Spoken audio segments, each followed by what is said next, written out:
Saudara-saudara yang dikasihi Tuhan, berkat Tuhan.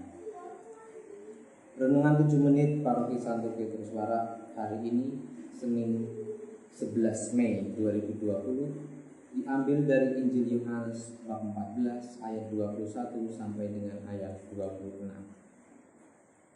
Semoga Tuhan beserta kita sekarang dan selama-lamanya. Inilah Injil Yesus Kristus menurut Santo Lukas. Dimuliakanlah Tuhan. Barang siapa memegang perintahku dan melakukannya, dialah yang mengasihi aku. Dan barang siapa mengasihi aku, ia akan dikasihi oleh Bapa-Ku, dan aku pun akan mengasihi dia dan akan menyatakan diriku kepadanya. Yudas yang bukan Iskariot berkata kepadanya, Tuhan, apakah sebabnya maka engkau hendak menyatakan dirimu kepada kami dan bukan kepada dunia? Jawab Yesus, jika seorang mengasihi aku, ia akan menuruti firman-Ku, dan Bapa-Ku akan mengasihi dia, dan kami akan datang kepadanya dan diam bersama-sama dengan dia. Barang siapa tidak mengasihi aku, ia tidak menuruti firman-Ku, dan firman yang kamu dengar itu bukanlah daripadaku, melainkan dari Bapa yang mengutus aku. Semuanya itu kukatakan kepadamu selagi aku berada bersama-sama dengan kamu. Tetapi penghibur, yaitu Roh Kudus, yang akan diutus oleh Bapa dalam namaku, dialah yang akan mengajarkan segala sesuatu kepadamu dan akan mengingatkan kamu akan semua yang telah kukatakan kepadamu. Demikianlah sabda Tuhan. Syukur kepada Allah. Saudara-saudariku yang dikasihi Tuhan, orang Katolik mengimani bahwa Yesus Kristus diutus Allah Bapa datang untuk menyelamatkan manusia karena kasih-Nya. Ia memberikan putranya sendiri untuk menebus dosa manusia yang berpuncak pada perayaan Paskah yang baru saja kita rayakan bersama. Kasih Allah Bapa begitu nyata di dalam diri Yesus Kristus. Injil hari ini membahas mengenai kasih. Pada ayat 21 dinyatakan, barang siapa memegang perintahku dan melakukannya, dialah yang mengasihi aku. Dan barang siapa mengasihi aku, ia akan dikasihi oleh Bapa-Ku, dan aku pun akan mengasihi dia dan akan menyatakan diriku kepadanya. Ada dua pokok pikiran yang patut kita renungkan dari bacaan Injil hari ini. Yang pertama, Yesus menunjukkan bahwa mengasihi Allah berarti memegang perintahnya dan melakukannya. Sejak kita menerima sakramen permandian, kita disebut menjadi orang Katolik, orang yang beragama Katolik.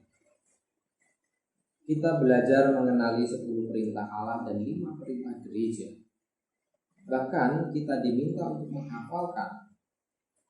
Dan sampai sekarang, di beberapa lingkungan dalam rangkaian doa malam misalnya, pemimpin doa mengajak umat melafalkan 10 perintah Allah dan 5 perintah gereja dalam rangka proses meneliti batin. Kita semua dengan lancar melafalkannya. Tetapi apakah lancar melafalkan dan menghafalkan adalah indikasi dari memegang perintah Tuhan seperti yang dinyatakan dalam ayat 21 di atas? Tampaknya tidaklah demikian. Orang disebut memegang perintah bila ia mengikuti dan menjalankan perintah-perintah itu. Sudahkah kita menghidupi 10 perintah Allah dan 5 perintah gereja yang sudah kita hafalkan? Inilah yang patut menjadi renungan kita hari ini. Yang kedua, berdasarkan ayat 23.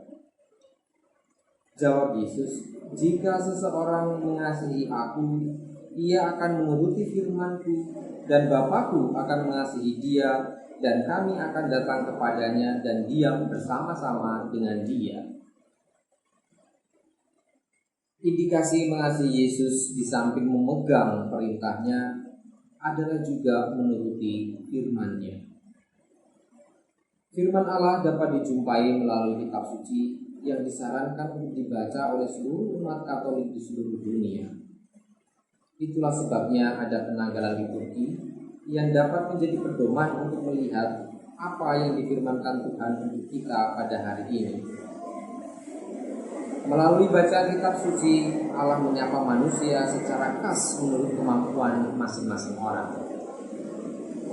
Sapaan Allah ini akan menjadi bermakna atau tidak tergantung dari masing-masing pribadi. Akankah menanggapinya ataukah akan melewatkannya begitu saja? Orang yang mengasihi Allah dan Yesus Putranya tentu akan menanggapi sapaan itu yang akan diwujud nyatakan dalam kehidupan sehari-hari. Sudahkah kita menghidupi firman Tuhan dengan menjadikannya pedoman di dalam kehidupan kita? Allah sungguh mengasihi kita dan diwujud nyatakan dengan mengutus putranya datang ke dunia untuk menyelamatkan manusia dari kedosaan. Apakah kita mengasihi Allah? Benarkah kita mengasihi Allah? Sudahkah kita memegang perintah dan firman-Nya? Allah akan mengutus Roh Kudus yang akan menghibur dan mengingatkan kita akan perintah dan firman-Nya. Jadi, kalau kita mengatakan mengasihi Allah, maka berarti kita harus memegang perintahnya dan menjalankan semua firman yang disampaikan kepada kita. Tuhan